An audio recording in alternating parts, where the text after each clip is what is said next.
di ba? Kung ano po yung pinopost mo, kapag meron diyang nagla-like, di ba?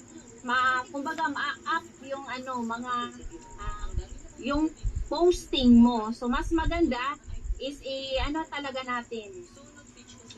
Mag-like po tayo sa mga comments each other, di ba? So kung nadaanan mo, kakilala mo po yung nagpo-post, so pwede naman po pahingi ng like, di ba? So wag nating ipagdamot yung like kasi bawat like niyan, maa-up yan, kumbaga maraming makakita. Yes, engagement is the key sa mga vloggers dyan, di ba? So comment regularly. Ayan, so kailangan natin ng engagement dito sa ating negosyo kasi tayo rin naman magtutulungan dito, di ba? So react always. So maraming times nang react. So heart or like, pwede and make it a habit. Di ba? Every day, ayan, count me in. Every day talaga na at least meron kang posting and pwede mo rin namang i-send yan sa GC nyo.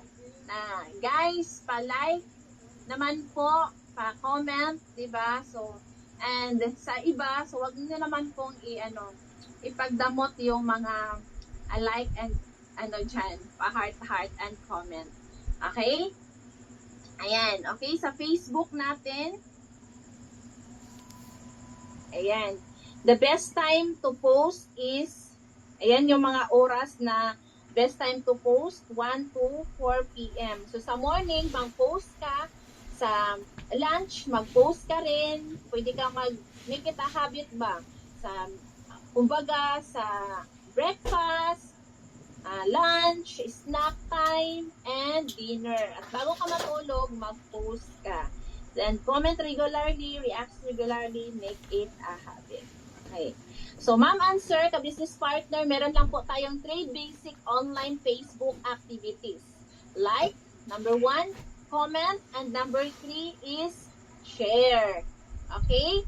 So, let's help for each other, lalo na kung ka-team mo at kung hindi mo naman ka-team yan, pwede naman pag nakita mo daanan, i-like mo rin. Okay?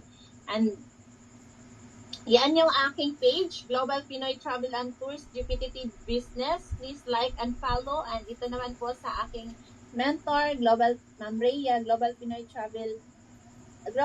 Online Travel Business. So, how to create page? So, ayan. So, lahat naman dito, alam na kung paano mag-create ng page. Diba? At tinakol na yan last din. So, ka-business partners, meron lang po akong i-share din po sa inyo na konting kaalaman paano po gumawa at mag-edit ng mga video yung pinopost namin sa page. Okay, i-share ko rin kung paano gumawa noon. So, meron siyang iba't ibang platforms kung saan mo siya pwedeng gawin. Pwede siyang sa CapCut at pwede rin po siyang sa TikTok. Sa mga hindi pa alam, ito ay para sa inyo. At sa mga alam na,